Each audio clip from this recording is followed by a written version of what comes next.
Lena, bakit nandito ka? Anong oras na? May emergency ba?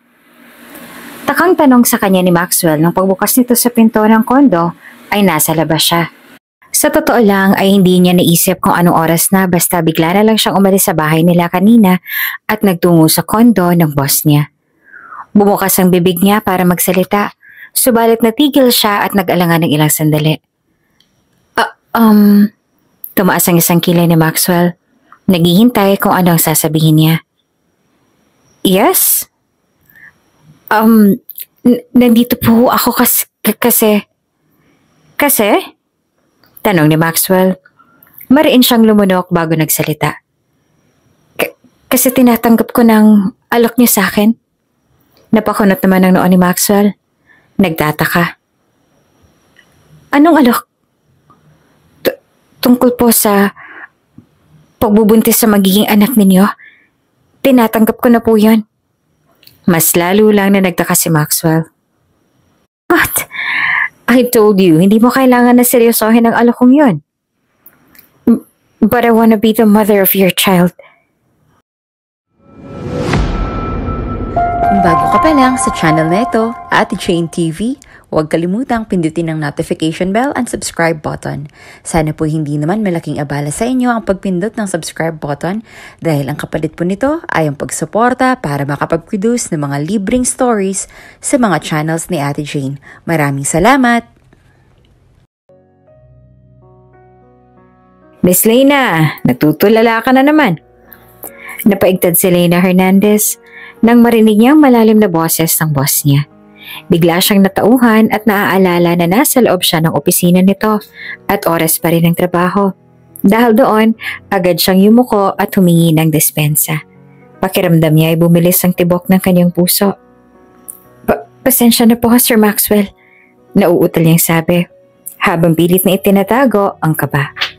Malamig at matalim ang tingin ni Maxwell Ferrer sa kanya, dahilan upang lalo siyang kabahan. Ilang beses ko bang dapat ipaalala sa'yo, kapag nasa oras ka ng trabaho, dapat ay lagi kang focused. Miss Hernandez? Malamig at may diin ang bawat salita ni Maxwell Ferrer. Ramdam ang dismaya sa boses. Ilang beses na tong nangyayari sa'yo? Napatungo naman si Lena, nahihiya at kinakabahan sa tono ng kanyang boss. Pasensya na po talaga, sir. Pangako hindi na po ito mauulit. Ang tahimik na opisina ay biglang tila naging mas maliit at mas nakaka-pressure. Lalo na't nararamdaman ni Lena ang bigat ng otoridad ni Maxwell sa bawat sandali. May problema ba kaya bigla ka na lang nagkakaganito, Ms. Hernandez? Hindi naman ganito ang performance mo noon. Seryoso ang tanong ni Maxwell habang tinititigan siya ng mabuti. Marahan siyang umiling. Wala naman po, sir. Sagot niya. Pilit na itinatago ang kaba sa kanyang boses. Kung gano'n, bakit ka ba nagkakaganito? Nawawalan ka ba ng gana sa trabaho mo? Sabihin mo lang sa akin para makahanap na ako ng papalit sa posisyon mo. Mabilis na nataranta naman si Lena sa narinig. Kinabahan siya. Sapagkat alam niyang si Mr. Ferrer ay hindi basta-bastang nagbibiro. Hindi pwede mawala sa kanya ang trabaho niyang ito, lalo pat ito na lang ang tangi nilang inaasahan. Napakalaking bagay nito para sa kanya at sa kanyang pamilya. At ang ideya na baka mawala ito ay nagdulot ng matinding takot sa kanyang dibdib. Hindi po, sir. Pasensya na po talaga. Hindi na po mauulit. Halos mabulol niyang tugon. Iniisip ko lang po ang aking ama. Halos pabulong pang sabi ni Lena. Nasa ospital po kasi siya dahil sa sakit na brain tumor. At ang sabi po ng doktor ay kailangan niyang sumailalim sa operasyon. Pinoproblema ko po kung saan po ako kukuha ng pera para sa operasyon niya. Ramdam sa bawat salita niya ang takot at pangamba para sa kanyang ama. Yumuko siya. Pilit na itinatago ang namumuong luha sa kanyang mga mata. Pasensya na po talaga kayo, sir. Simula po ngayon, hindi ko na po aalalahanin ang mga problema ko sa labas ng opisina at magfo-focus na po ako sa aking trabaho. Dagdag niya. Mabuti na lang at tila nauunawaan naman ni Mr. Ferrer ang dahilan niya. Kaya wala na ulit itong sinabi. Napansin ni Lena ang bahagyang pagluwag ng ekspresyon ng kanyang boss at kahit paano naman ay nakaramdam siya ng kaunting ginhawa. Nagpaalam na rin siya kay Mr. Ferrer at agad na tumungo sa kanyang opisina upang ipagpatuloy ang trabaho niya na hindi niya na matapos-tapos. Habang naglalakad siya pabalik, pilit niyang ibinabalik ang kanyang focus sa mga gawain sa kumpanya. Alam niyang hindi niya maaaring hayaan ang kanyang mga problema sa labas ng opisina na makaapekto sa trabaho niya, lalo na at napakahalaga nito para sa kanya at sa kanyang pamilya. Lena, baka pwede namang papirmahan mo to kay Sir Max. Natatakot akong kumatok sa pinto ng opisina niya eh. Mukhang hindi good mood si Sir. Sabi kay Lena ni Gwen na pumasok sa loob ng opisina niya. O sige, ilapag mo lang dyan. May papipirmahan din ako sa kanya. Tinatapos ko lang. Sagot naman ni Lena. Hindi na inalis ang tingin sa computer screen. Inilapag ni Gwen ang file sa nasa mesa ni Lena at naupo sa visitor's chair sa tapat niya. Pagod ang ekspresyon sa muka. Grabe, ang dami ng trabaho ngayon Nakakatamad na. Gusto ko na nga umuwi eh. Reklamo ni Gwen habang sinasandalan ng upuan. Halatang gusto nang tapusin ang araw. Si Lena naman kahit abala sa ginagawa ay napangiti naman ng kaunti. Naiintindihan niya ang nararamdaman ng kaibigan, lalo na't ramdam din niya ang bigat ng trabaho sa opisina. Kaya nga, sang-ayon niya naman. Mabutit hindi ka tinatamad. Parang araw-araw ay full energy ka magtrabaho. Sana all na lang talaga. Puna pa ni Gwen. Hindi naman, tinatamad din naman ako minsan, lalo na kapag maraming kailangang tapusin. Sagot ni Lena. Bahagya namang tumatawa habang patuloy na nagtatype sa keyboard. Ginagawa ko lang talaga kung anong dapat kong gawin para wala na ako masyadong isipin. Napatingin siya kay Gwen at napansin ang posisyon nito. Pados-dos na nakaupo sa upuan at nakapikit ang mga mata. Parang inaantok na sa sobrang pagod. Bahagya namang umiling si Lena, nakangiti pa rin. Kung alam lang nito na nawawala rin siya sa focus kaya nga napagsabihan siya ng boss niya kanina. Ang tingin kasi ng halos lahat kay Lena ay masipag at workaholic. Matapos siyang maayos ang mga papeles na kailangan niyang papirmahan kay Mr. Ferrer, kinuha niya rin ang file na kay Gwen. Lumalim ang hinga ni Lena at tinipon ng lakas ang loob bago tumayo at nagtungo sa opisina ng boss niya. Kumatok muna siya sa pinto. At nang wala siyang narinig na sagot, dahan-dahan niyang pinihit ang doorknob at binuksan ang pinto. Bahagya namang namilog ang kanyang mga mata nang tumambad sa kanya si Mr. Ferrer. Sir? Yes, do you need something? Tanong ni Maxwell habang ang abo nitong mga mata ay diretsyong nakatingin sa kanya. May ipapapirma lang po sana ako sa inyo, sir. Sabi ni Lena. Ang isa po nitong files ay para sa trading contract at ang isa naman po ay para sa annual campaign budget for this month. Tumango si Maxwell bago tumalikod at naglakad palapit sa office desk. Sumunod naman si Lena at nang maupo si Maxwell sa office chair nito, inilapag niya ang mga papeles na kailangan nitong pirmahan sa harap ng kanyang boss. Nakatayo lang siya sa tabi habang binabasa ni Maxwell ang mga files ng maigi. Isinuot pa nito ang rectangular nitong salamin sa mata para mabasa iyon ng mabuti. Sa totoo lang, sobrang gwapo ng boss niyang si Maxwell. May lahing Russian at German ito. Sa pagkakaalam ni Lena, 1/4 lang ang lahing Pinoy nito sa mother side lang yata. Pero dito sa Pilipinas, ipinanganak at lumaki si Maxwell. At doon lang sa ibang bansa siya nakatapos ng pag-aaral. Bata pa ang boss niya, nasa mid-20s pa lang ito pero kung magseryoso sa trabaho, akala mo ay malapit nang mag-resign. Ganun lang talaga siguro kapag nagpapatakbo ng isang malaking kumpanya. Late na nang matapos ni Lena ang trabaho niya. Nag-overtime na rin kasi siya dahil bukod sa maraming trabaho na kailangang tapusin, para naman may dagdag din sa sinasahod niya buwan-buwan lalo pat sobrang laki ng mga gastusin nila ngayon dahil sa pagpapagamot ng kanyang ama. Ano pong sabi ng doktor sa kondisyon ni Papa, Ma? Tanong ni Lena sa ina. Nasa loob sila ngayon ng silid nito sa ospital kung saan pansamantalang nakastay ang kanyang ama na ngayon ay natutulog na. Maayos naman na raw ang papa mo. Handa na raw ang kondisyon niya para sa operasyon. Iyan nga ang sabi ko sa doktor wala pa tayong sapat na pera para doon. Napabuntong hininga siya ng malalim. Ang bigat ng sitwasyon ay tila umaabot sa kanyang dibdib. Huwag po kayong mag-alala, ma. Gumagawa na rin naman po ako ng paraan para makapag-ipon ng sapat na pera para po maoperahan na si Papa. Malungkot at naawa na tinignan siya ng kanyang ama. Baka naman ay masyado mo nang pinapagod ang sarili mo, anak. Pansin ko na lagi ka nang late matapos sa trabaho. Baka mamaya ikaw naman ang magkasakit sa ginagawa mong yan. Ngumiti naman si Lena. Kahit na pagod ay pilit niyang tinatago ang kanyang pagod. Ayaw niya mag-alala pa ang kanyang mga magulang sa kanya. Huwag po kayo mag-alala sa akin. Kayang-kaya ko naman po ito. Lumipas ang 1 linggo at lumala ng sitwasyon. Mas lalo nilang kailangan na makalikom ng sapat na pera para sa operasyon ng kanyang ama. Ang sabi sa kanila ng doktor, kinakailangan na itong maoperahan sa lalong madaling panahon upang maiwasan ang paglala ng tumor sa utak ng kanyang ama. Ginawa na ni Lena ang lahat ng paraan na alam niya upang maipon ang pera na kailangan nila. Ngunit sa kabila ng kanyang pagsisikap, kulang pa rin ito. Sinubukan niya rin humingi ng tulong sa mga kilala niya. Kinapala niya ang mukha niya para sa kanyang ama pero sadyang kulang na kulang pa rin ang pera.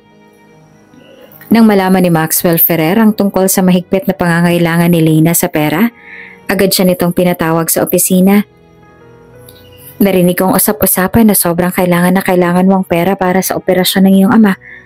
And I have an offer for you, Ms. Hernandez.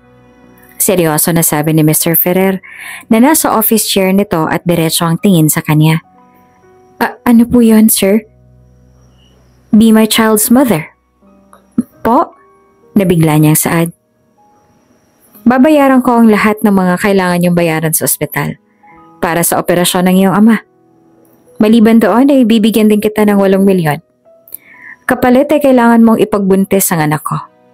And of course, something would happen between the two of us because I prefer it in a traditional way. Hindi naman alam ni Lena kung ano ang dapat niyang maging reaksyon dahil sa offer na iyon ni Maxwell. Dapat ba siyang matuwa dahil nagmagandang loob ito o dapat ba siyang mainis kasi iniisip nito na kayang-kaya siya nitong bayaran porket mahirap lang siya? Huminga ng malalim si Lena. Maraming salamat po sa pagmamalasakit niyo sa akin at sa pamilya ko, Sir Maxwell. Pero hindi ko po matatanggap ang alok ninyo. Hindi ko po magagawa na ipagbili ang dangal ko. May ibang paraan pa naman po siguro para makalikom ako ng sapat na pera para sa pagpapagamot ng aking ama. Yun ko rin po ay makakahanap ka pa ng ibang babae na karapat-dapat para magbuntis sa magiging anak mo. Pero alam ko na hindi ako yan. Bahagyang tumaas ang 1 kilay ni Maxwell. Hindi mo ba tatanggapin ang offer ko, Ms. Hernandez? Pasensya na po, sir. Hindi ko po talaga yun matatanggap, sabi ni Lena. Imuko sa harap ng boss niyang bahagyang umangat ang sulok ng labi upang pigilan ang pagsupil ng ngiti. Kailangan ko na pong umalis dahil aayusin ko na pong meeting niya with the stockholders. If you'll excuse me, sir. Nang makalabas sa si Lena sa opisina, nagpa siya si Maxwell na tumawag sa isang tao. Yes, sa T Hospitals. Bayaran mo lahat ng hospital bills under the family name of Hernandez. Ang hospital bill po ng sekretary niyang si Lena? Tanong na nasa kabilang linya. Yes.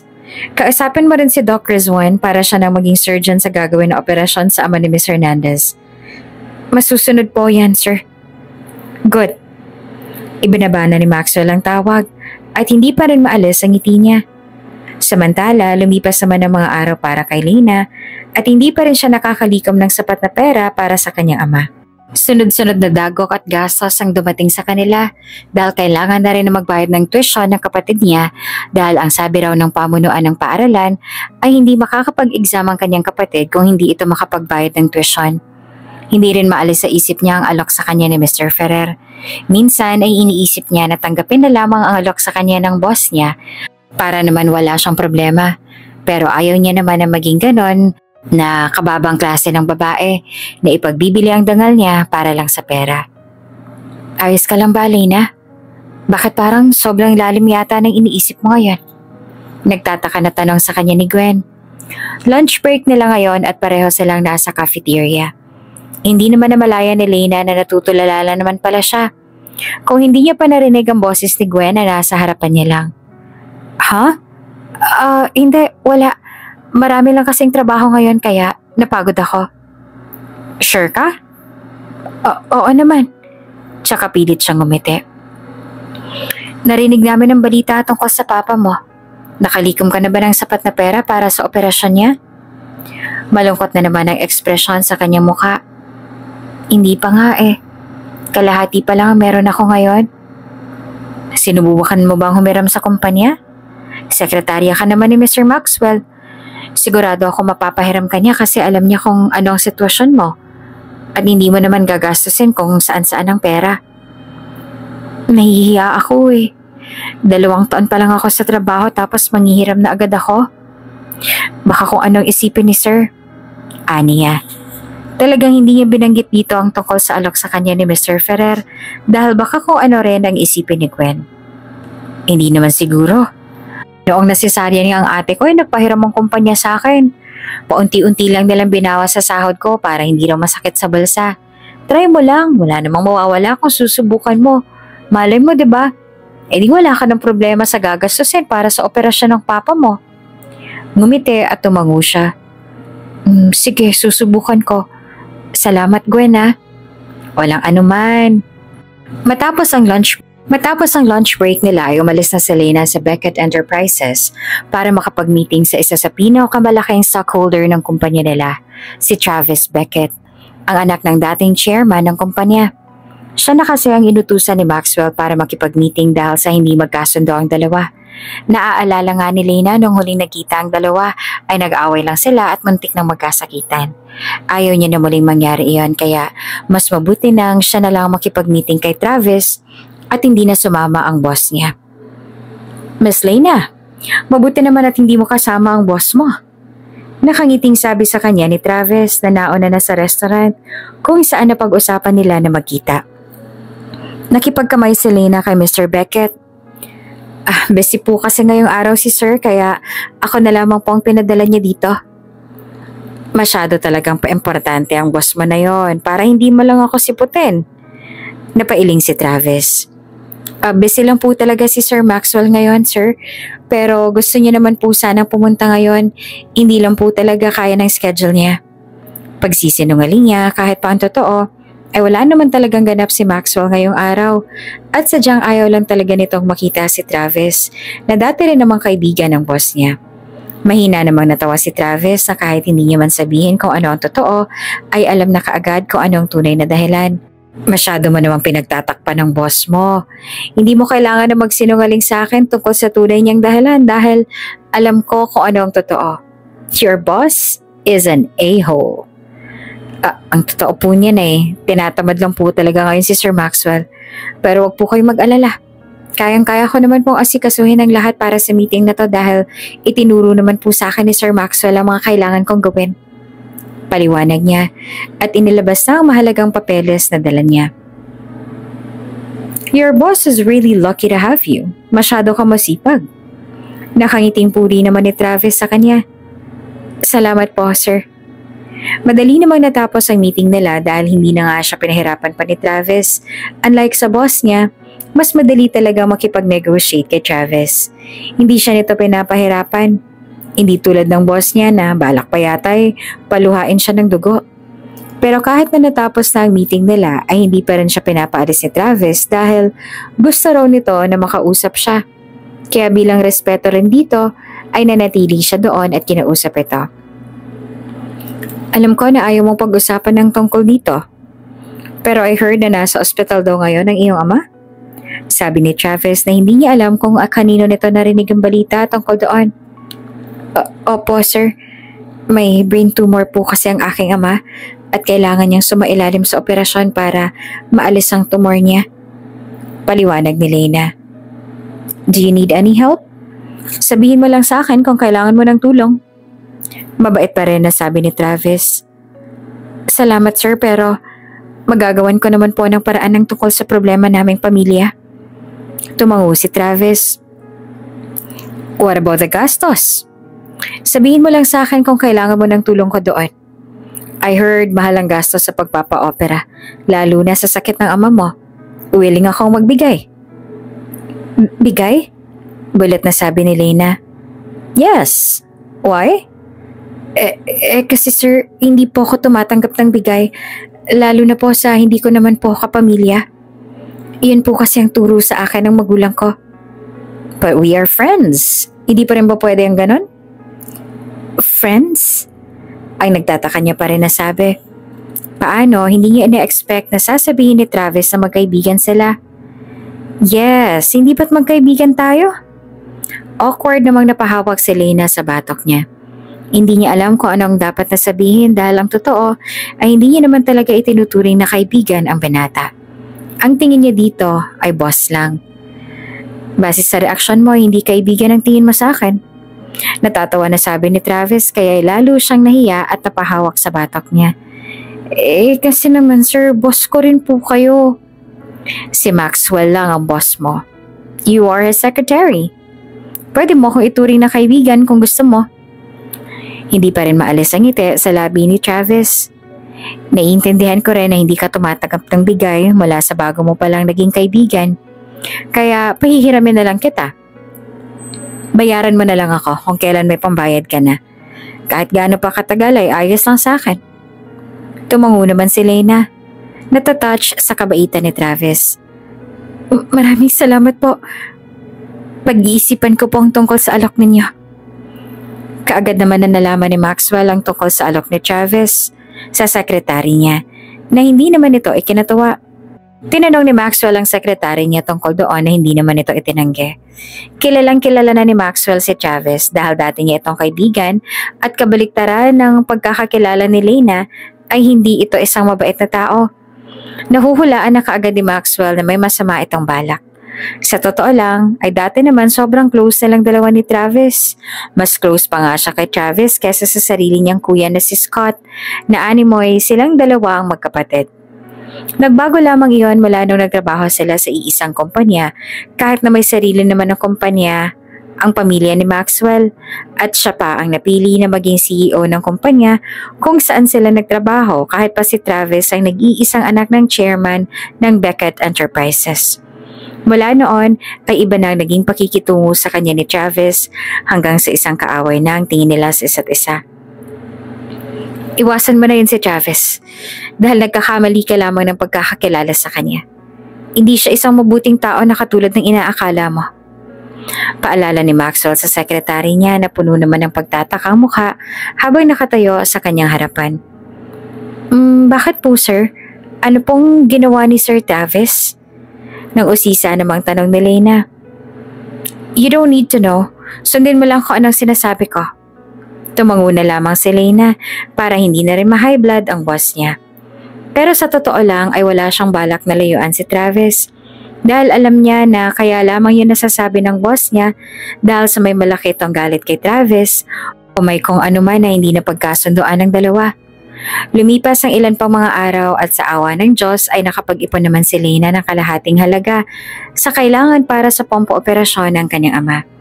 Naisip niya na mag-down na lang muna, baka sakaling pumayag naman ang management kung pakikiusapan nila ito. Ang pera na hawak niya ngayon ay dahil lang sa pagsisikap niya.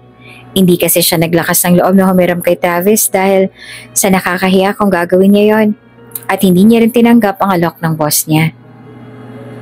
Miss, kulang pa kasi ang pera na meron ako dito. Pwede bang kalahati na lang munang ibayad ko para maoperahan lang ang aking ama?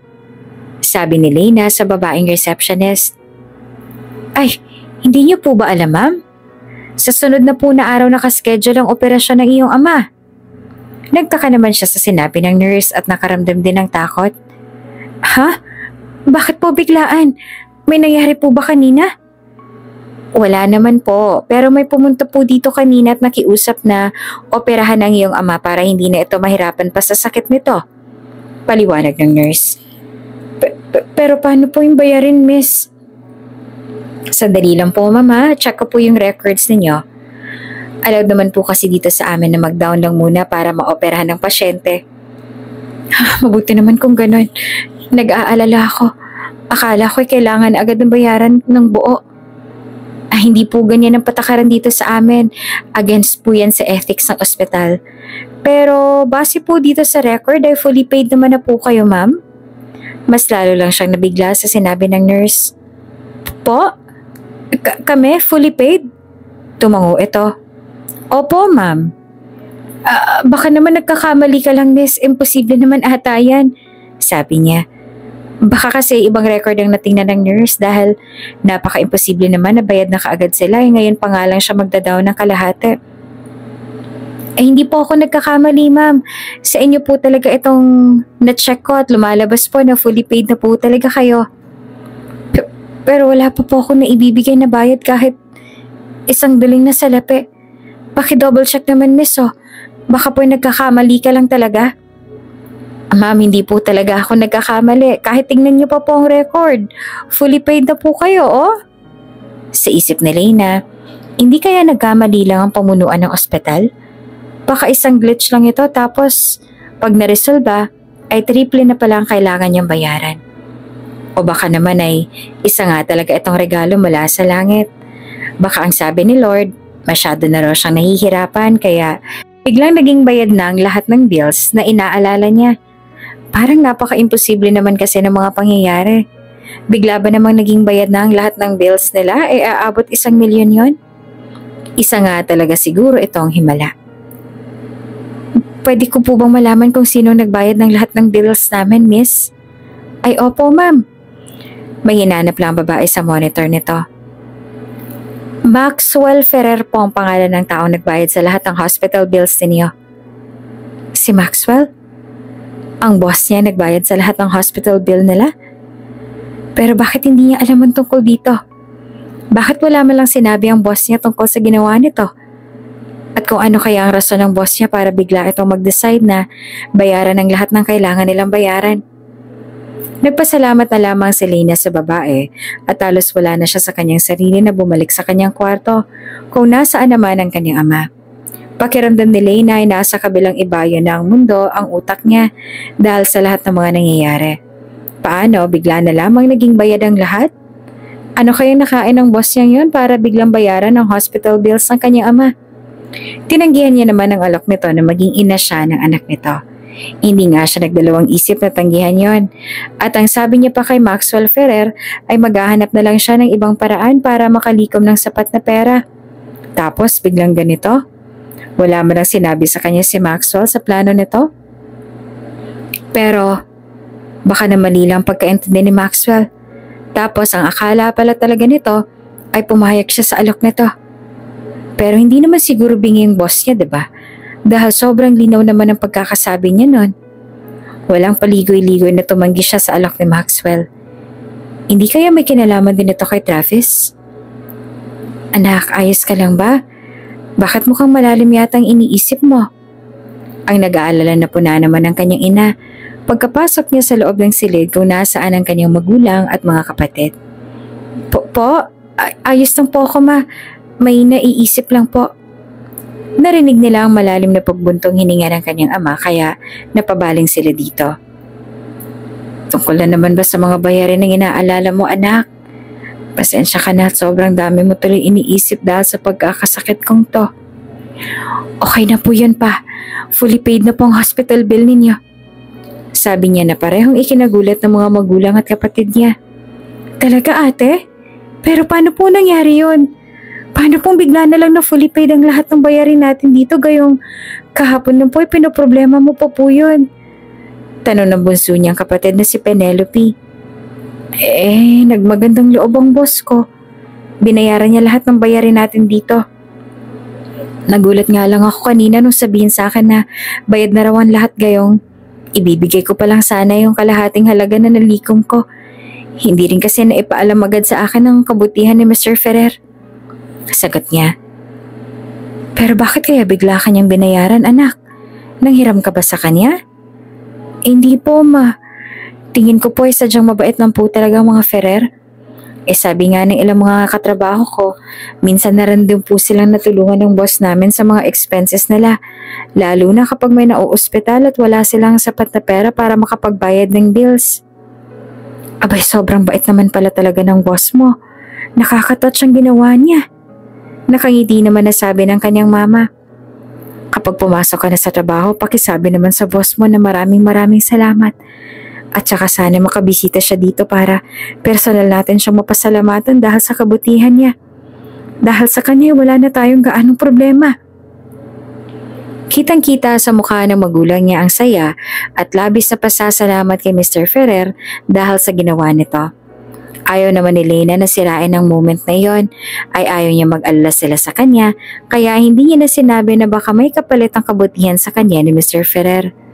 Ilang sandali pang lumipas ay may kumatok sa pinto. Nang pagbuksan niya ng kapatid niya, ay 2 doktor ang nasa labas at 3 nurse. Nagpakilala sa kanila ang isang bagong doktor na siya namang magiging surgeon daw ng kanyang ama. Ako ang inassign ni Mr. Maxwell Ferrer na maging surgeon doctor na niya, Mr. Paulo Hernandez. Sa US talaga ako naka-assign. Ilang dekada na ako roon. Pero personal na si Mr. Maxwell Ferrer ang nag-request sa akin kaya hindi ko siya matatanggihan. Huwag kayong mag-alala, marami na rin akong experience kaya I can assure you na ligtas kayo sa mga kamay ko. Sa buong team actually.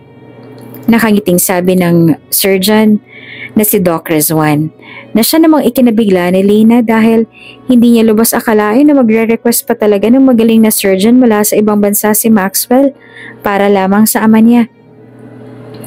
Maraming salamat po, Doc. Nakangiti na sabi naman ng kanyang ama. Maaari ko po bang malaman kung kaano-ano niyo po ang boss ng anak ko?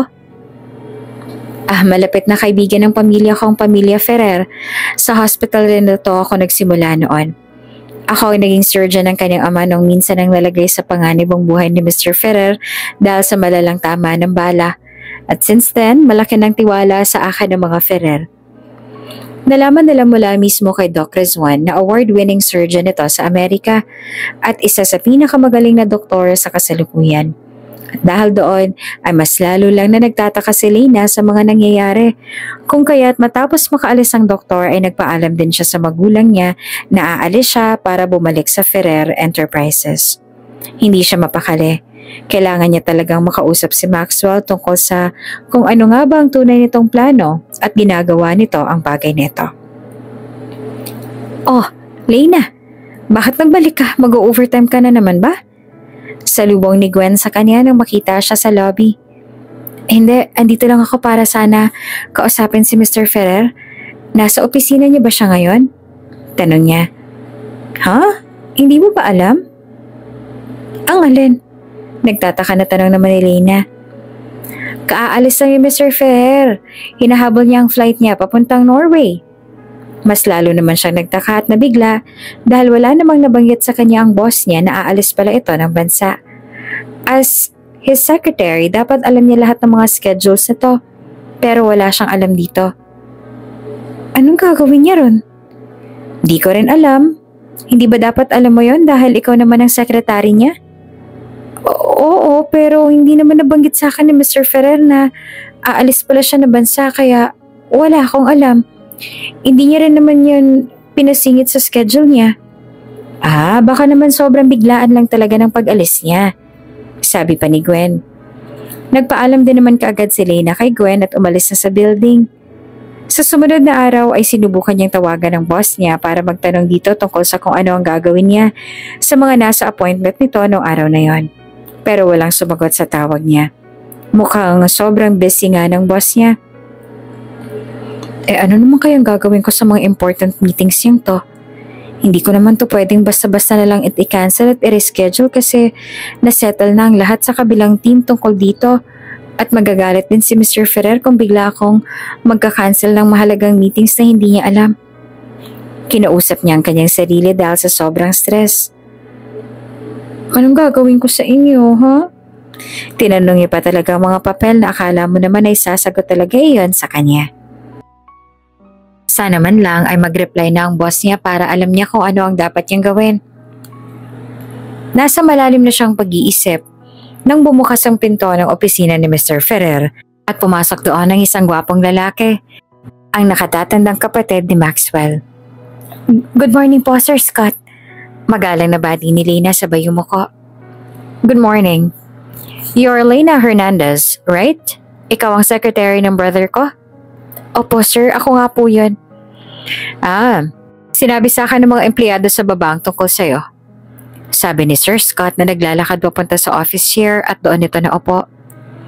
May mga nakaschedule ba si Maxwell na mahalagang appointment sa araw na to? Nasa Norway pa kasi siya kaya ako munang mag-aasikaso ng mga nasa appointment niya, if ever man na meron. Opo sir, marami pong mga mahalagang meeting si Sir Maxwell ngayong araw. Sagot niya. What time? Lumapit si Lena at pinakita niya dito ang mga nasa schedule ni Sir Maxwell. Ipinaliwanag niya rin dito kung para saan ang lahat ng yon.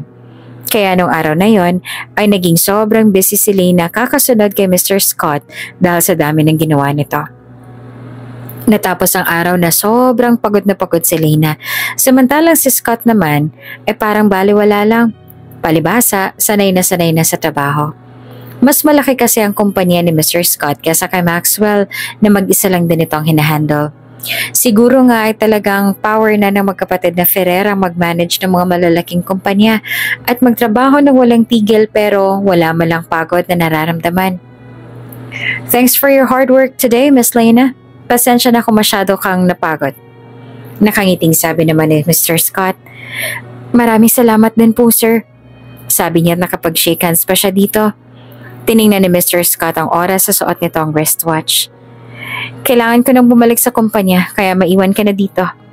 Bukas kapag wala pa rin si Maxwell, babalik ako dito para sa mga nakaschedule niyang meeting. Pakiprepare na lang lahat. Masusunod po, sir. Magalang niyang sagot. Pag-alis ni Mr. Scott ay hinayaan na ni Lena na bumagsak ang balikat niya. Sa parking lot na lang siya iniwan ni Mr. Scott kaya naman habang naglalakad siya ay bagsak na bagsak ang balikat niya. Sobrang pagod na pagod siya na pakiramdam niya ay pipikit na rin ang mga mata niya. Grabe, hindi hamak na mas nakakapagod magtrabaho kay Mr. Scott. I mean, nakakapagod din naman ang boss niyang si Maxwell pero mas malala sa kuya nito dahil sobrang perfectionist ni Mr. Scott. Lena? Nagangat siya ng tingin nang may tumawag sa pangalan niya. Nang makita niya si Mr. Chavez na kalalabas lamang mula sa sasakyan nito. Agad siyang umayos ang tayo at ngumiti ng pilit kay Mr. Chavez. Bakit mag-isa ka lang na naglalakad dito, Lena? Tanong ni Chavez at naglakad pa palapit sa kanya. Pabalik na po ako ng opisina. Galing po kasi ako sa meeting. Sagot niya. Ikaw lang nakipag-meeting? O sisa ni Chavez? Ay hindi po, kasama ko po si Sir Scott. Ang kuya ni Maxwell? Tumango siya. Opo. Bakit siya ang kasama mo? Bakit hindi ang boss mo? Tanong ulit ni Chavez. Wala po kasi si Sir Maxwell kaya si Sir Scott po muna nag-asikaso ng mga makakamiting ni Sir Maxwell kanina. Paliwanag naman ni Lena. Why? Nasaan ang boss mo? Nasa Norway po siya. Napakunot naman ang noon ni Chavez sa pagtataka. Bakit siya nandun? Anong ginagawa niya doon? Hindi ko rin po alam sir pero kahapon pa po siya umalis. Ganun ba? Napatango si Chavez na para bang nag-iisip. Andito po ba kayo para kay Sir Maxwell, Sir Chavez? Oo sana pero wala pala siya. At tumawag po muna sana kayo sa office bago kayo pumunta sir. Naabala pa po tuloy kayo. Aniya. It's okay. Ngumiti naman si Chavez. Tapos ka na sa trabaho mo, tama ba? Opo, uuwi na rin po ako. Kukunin ko lang po mga gamit ko sa opisina. Sagot niya. Kinuha ni Chavez ang cellphone mula sa bulsa para makita ang oras. Maaga pa naman, wanna grab coffee with me? Gusto sana ni Lena na tumanggi pero nakakahiya naman kay Travis. Lalo pat isa ito sa pinakamalaking stockholders nila, tsaka ang sabi din nito ay magkaibigan na sila. Sakay ng sasakyan ni Travis, nagtungo sila sa isang coffee shop na alam ni Travis at doon muna sila tumambay. Kamusta na nga palang papa mo, Lena? Tanong ni Travis. Nasa loob sila ngayon ng coffee shop at magkaharap na nakaupo sa mesa na nasa tabi ng glass wall kung saan kita nila ang mga taong dumaraan. Maayos naman na po ang papa, sir. Bukas na po ang operasyon niya. Sagot niya. Really? Mabuti naman kung ganon. Mabuti rin at mabilis mong nalikom ang halaga ng pera na kailangan ninyo dahil tinanggihan mo ang alok ko nun. Ngumiti at tumango siya. Opo, tsaka si Sir Maxwell po nagbayad ng lahat ng expenses. Natigil si Travis sa pag-inom sa straw ng iced coffee nito dahil sa kanyang sinabi. Talaga? Ginawa niya yon? Opo sir, binayaran na po lahat ng expenses bago siya umalis ng bansa. Nakangiti pa rin sabi ni Lena. At hindi naman nakatakas sa mga mata ni Travis ang kislap sa mga mata ni Lena dahil doon. I don't know na gagawin niya ni Maxwell. Oo nga po sir Kahit po ako'y nagulat din pero tunay po napakabait po talaga ni Sir Maxwell. Kung hindi po dahil sa kanya, ay baka hindi pa po ma-ooperahan ng papa ko. O kaya naman hanggang ngayon ay inaalala ko pa rin kung saan ako hahanap ng pera para sa lahat ng mga bayarin namin. Ngumiti rin si Travis at tumango. Kahit ang hindi napansin ni Lena ay ang pagsama ng timpla ng mukha ni Travis dahil sa kanyang mga sinabi.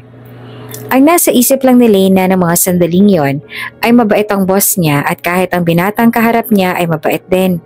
Kinabukasan, ang araw ng operasyon ng kanyang ama pero may trabaho pa rin siya noong araw na yon.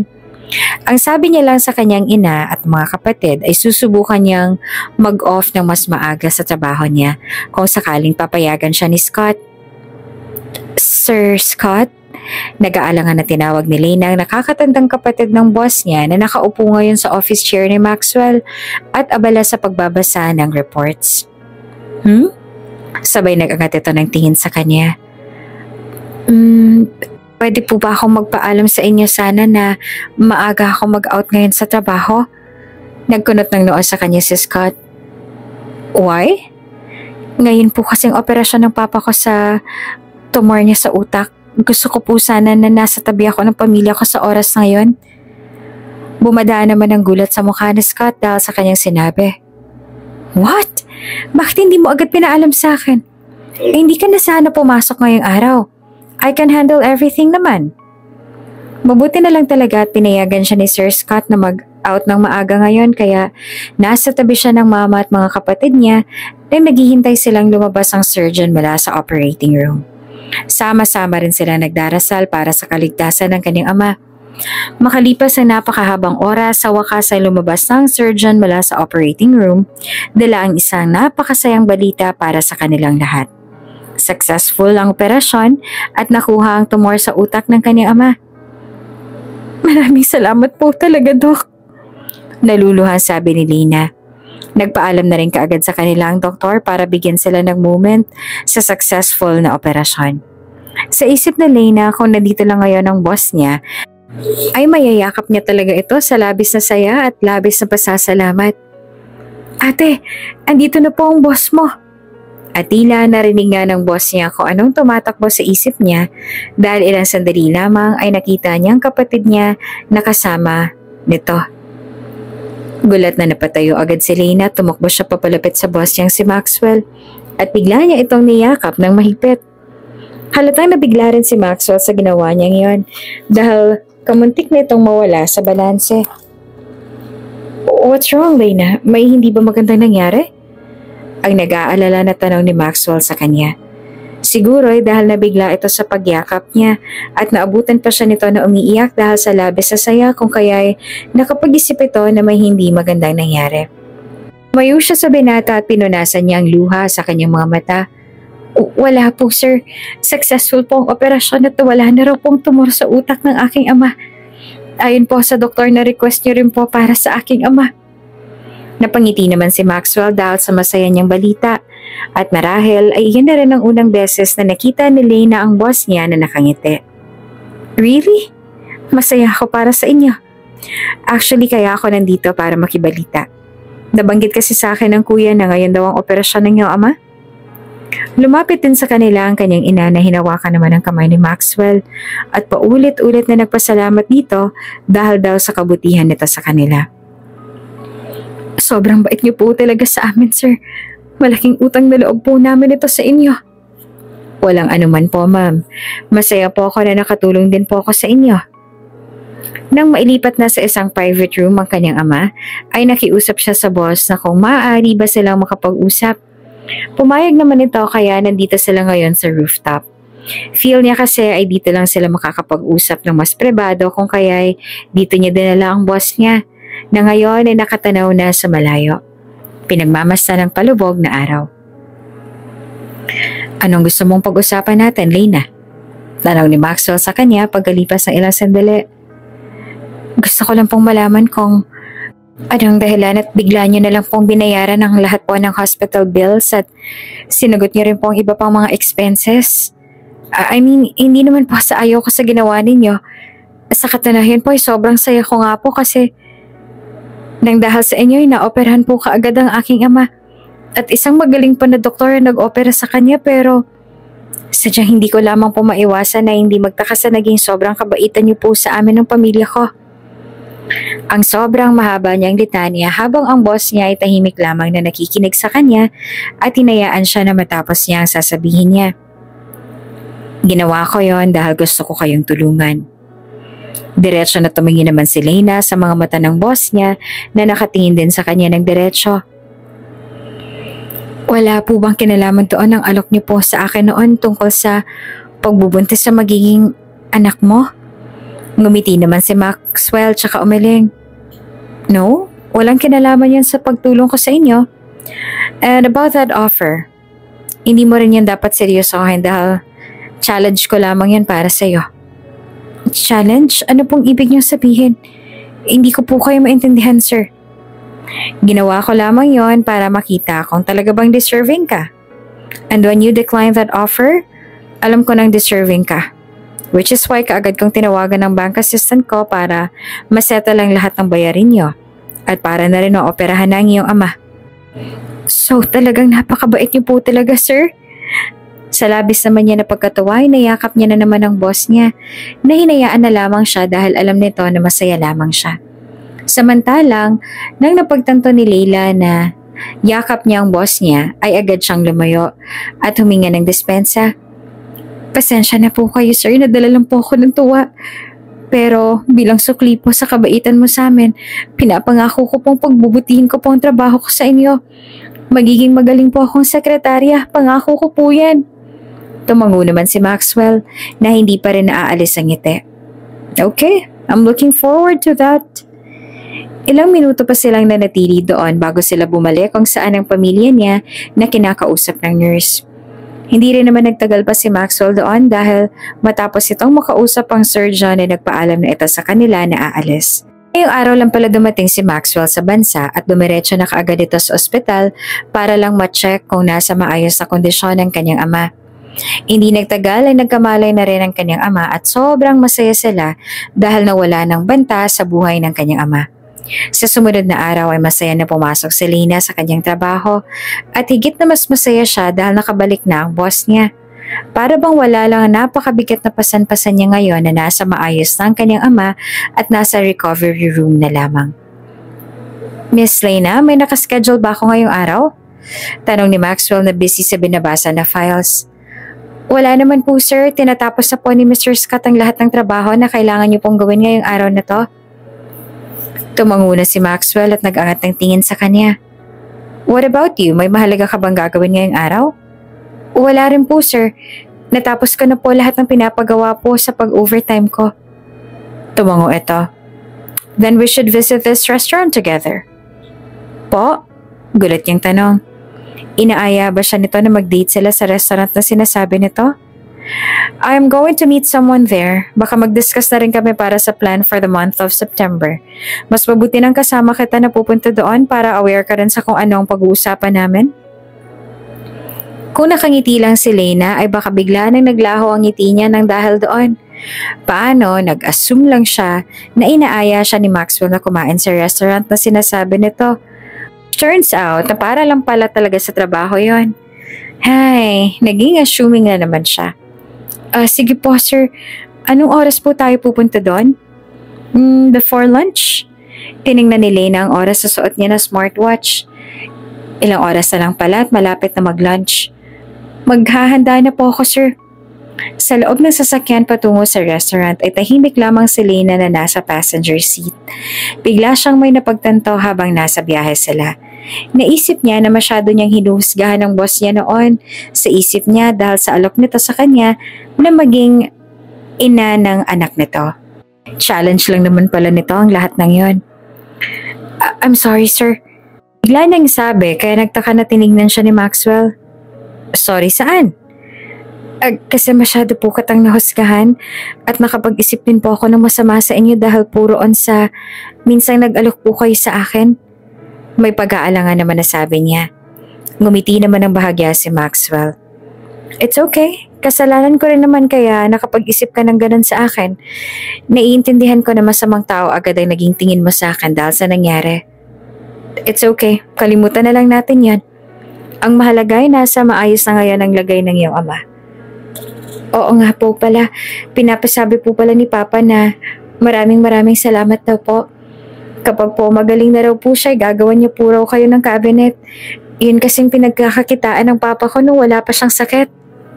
Nang makarating sila sa restaurant ay kaagad na sinalubong si Maxwell ng isang magandang babae na yumakap pa dito. Awkward lamang na nakatayo si Lena sa tabi ni Maxwell habang yakap-yakap ito ng isang babae. Who is she, sweetie? Tanong ng babae kay Maxwell habang nakatingin sa kanya. Ang babaeng ito na kaya ang girlfriend ng boss niya?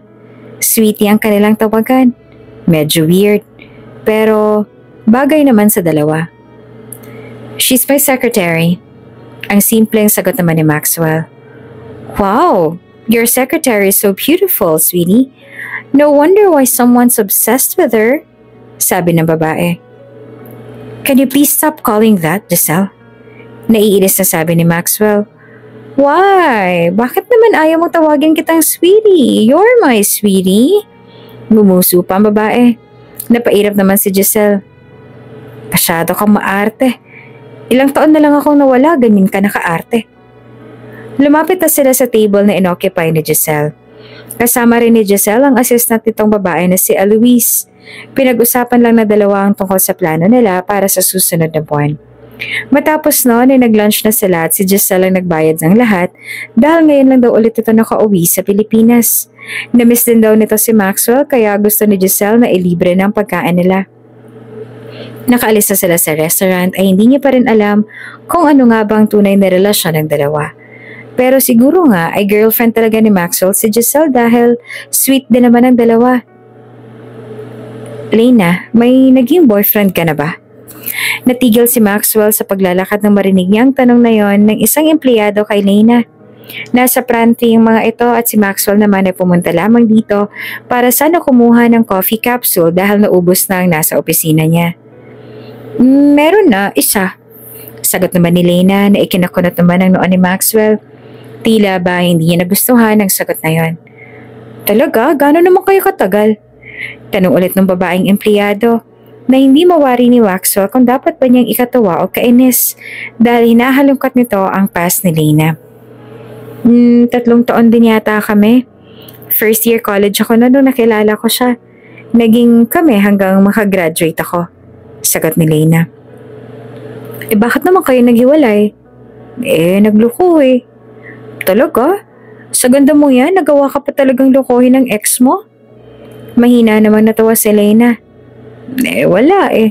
Naging busy ako noon sa paghahanap ng trabaho kaya nawalan ako ng oras sa kanya. Nalaman ko na lang mula sa isa niya pang kaibigan na may relasyon daw ang ex ko at ang tropa niya. After that, nakipaghiwalay na ako sa kanya. Wala ka na ulit naging boyfriend after nun? Umiling si Lena. Wala na, naging busy na rin kasi ako sa buhay at trabaho ko.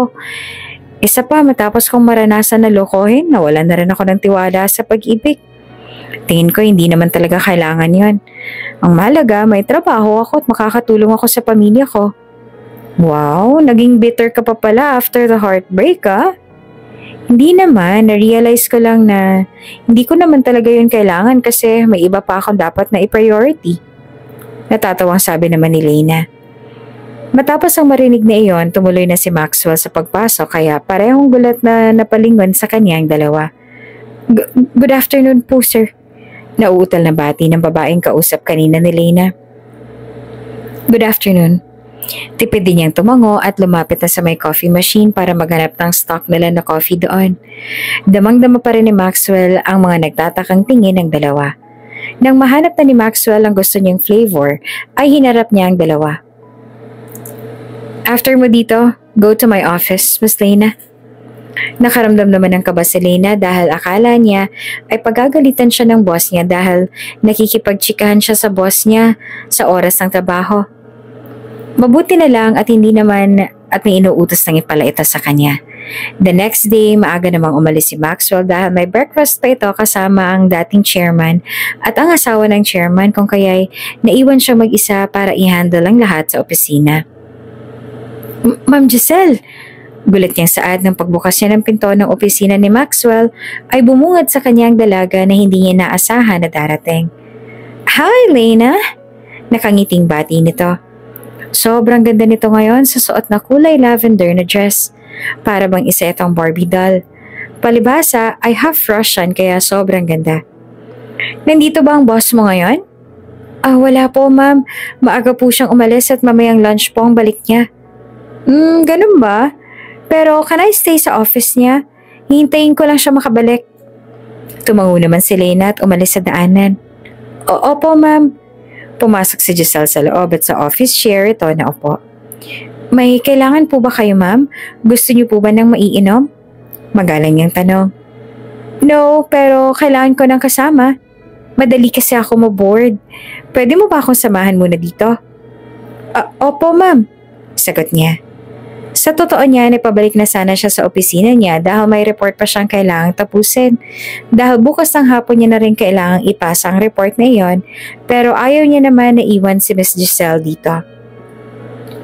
Have a seat, Lena. Hindi mo kailangan na matakot sa akin dahil hindi naman ako ang boss mo, sabi ni Giselle na napansin ang pangamba sa kanyang mukha. Nag-aalangan man ay tumango na si Lena at naupo na siya sa visitor's chair. Ang tingin ni Miss Giselle ay nananatili sa kanya na para bang pati ang mga mata nito ay kumikinang na. You're really beautiful, komento pa ni Giselle pagkalipas ng ilang sandali. Nahihiya pa na inipit naman ni Lena ang hibla ng kanyang buhok sa likod ng tenga. Salamat po, ma'am. May boyfriend ka na ba, Lena? Wala po. What about naniligaw? Wala rin po, ma'am. Hindi ka ba nililigawan ng pinsan ko? Sinong pinsan po? Nagtataka na tanong niya. Ang boss mo, si Maxwell Ferrer. Halos malaglag naman ang panga ni Lena dahil sa sinabi nito. Pinsan niyo po si sir? Yes, cousin ko siya. Bakit? Ano bang iniisip mo? Bahagya naman natawa si Giselle dahil sa gulat na gulat niyang ekspresyon. Ang akala ko po kasi girlfriend ka po niya, ma'am. Tapat niyang sagot. Really? Identical twins ang mother namin. Malaki rin ang pagkakahawig namin. Hindi mo ba napansin yon? Mabagal siyang umiling. Hindi po, ma'am. Really? Kaya mo ba naisip na girlfriend niya ako dahil sa tawag ko sa kanya? Opo. I'm 5 years older than him kasi. Kaya ako nag-alaga sa kanya noon. That makes him my sweetie. Pero hindi po halata sa itsura ninyo na mas matanda ka po sa kanya, sabi nito. Yes, kahit ang mga magulang namin na yan din ang madalas sasabihin, masyado kasing seryosong tao yung boss mo. Pabirong sabi pa ni Giselle na ginitian niya naman bilang pagsang-ayon. But you know, nag-aalala ako para riyan sa boss mo. Bakit naman po, ma'am? Baka kasi hindi na siya magkaanak. Napakunot naman ang noon niya sa pagtataka. Bakit naman po hindi, ma'am? Hanggang ngayon kasi wala pa rin siyang girlfriend.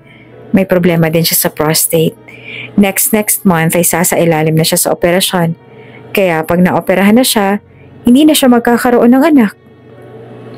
Nagbuntong hininga naman ng malalim si Giselle habang si Lena naman ay natigilan at hindi inaasahan ang revelasyon na iyon. Nag-aalala nga kami sa kanya. Paano na lang siya kung hindi siya magkakaanak, diba? Paano siya kapag tumanda na siya? Sino ang magiging tagapagmana niya? Pati ang mommy niya ay sinubukan na siyang i-convince sa magkaanak na kahit through surrogacy na lang sana. Pero ayaw niya talaga. Hindi na maalis sa isip ni Lena ang sinabi sa kanya ni Giselle. Kaya naman pala inalok siya ni Maxwell na maging ina ng anak nito dahil after ng 2 buwan ay hindi na ito magkakaroon ng chance na maging isang ama.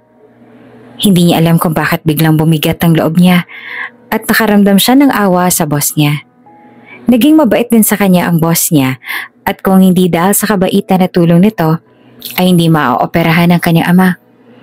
What if tanggapin niya na lang kaya ang alok sa kanya ni Maxwell noon? Paano kung siya na lang ang magbigay ng anak dito bilang kabayaran na rin sa tulong nito sa kanya? Sa kanila? Lena, bakit andito ka? Anong oras na? May emergency ba? Takang tanong sa kanya ni Maxwell nang pagbukas nito sa pinto ng kondo ay nasa labas siya. Sa totoo lang ay hindi niya naisip kung anong oras na. Basta bigla na lang siyang umalis sa bahay nila kanina at nagtungo sa kondo ng boss niya. Bumuka ang bibig niya para magsalita subalit natigil siya at nag-alangan ng ilang sandali. Tumaas ang kilay ni Maxwell. Naghihintay ko anong sasabihin niya. Yes? Nandito po kasi ako. Kasi? Tanong ni Maxwell. Mariin siyang lumunok bago magsalita. Kasi tinatanggap ko na po ang alok niya sa akin. Napakunot ang noo ni Maxwell. Nagtataka. Anong alok?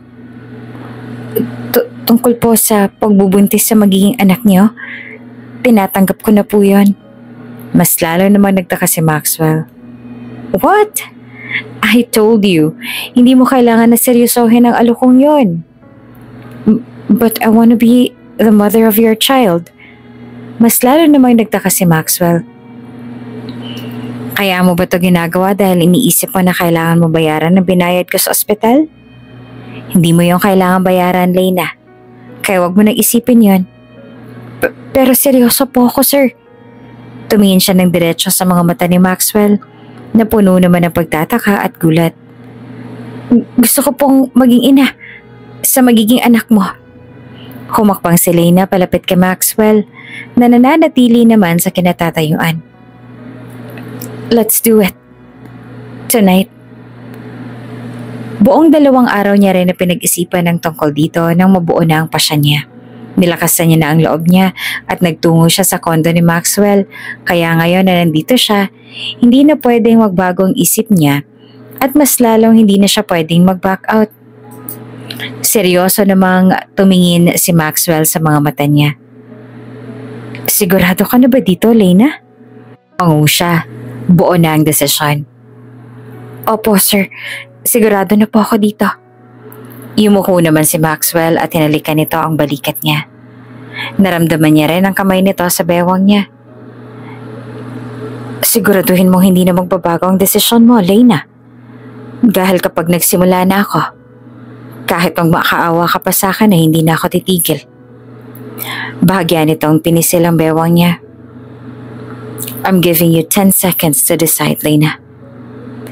Pero hindi niya na kailangan ng 10 seconds na yon para mag-isip. Siya na mismo ang unang kumalas. Pinulupot niya ang braso niya sa leeg nito at walang ano-ano ay pinagdikit niya ang kanyang mga labi. Mabilis naman na sinuklian ni Maxwell ang halik niya at naging mas papasok ito. Kahit pa noong pumasok sa loob ng kondo nito ay nananatili na magkadikit ang kanilang mga labi na para bang hindi na maghiwalay. Sabik na sabik ang kanilang mga halik na para bang magkasintahan na matagal na nawalay sa isa't isa at ngayon lamang nabigyan ng pagkakataon na muling mahagka ng isa't isa. Nang gabing yon ay walang pag-aalinlangan na ibinigay ni Lena ang sarili niya sa kanyang boss. May problema ka sa prostate kaya medyo mahihirapan kayo ng girlfriend mo na makabuo agad. Sabi sa kanila ng doktor habang nakaupo sila ni Maxwell sa harap nito. Kung ganon, ano po ang dapat namin gawin para makabuo kami bago ang aking operasyon, Doc? Tanong ni Maxwell. Kailan niyo po ba sisimulan subukan na makabuo kayo? Tanong ng doktor kaya awkward na nagkatinginan silang dalawa ni Maxwell. Nag-init na din ang buong mukha ni Lena. Dahil bumalik na naman sa isip niya kung anong nangyari sa kanila kagabi at kanina bago siya nag-decide na magpa-check sa doktor.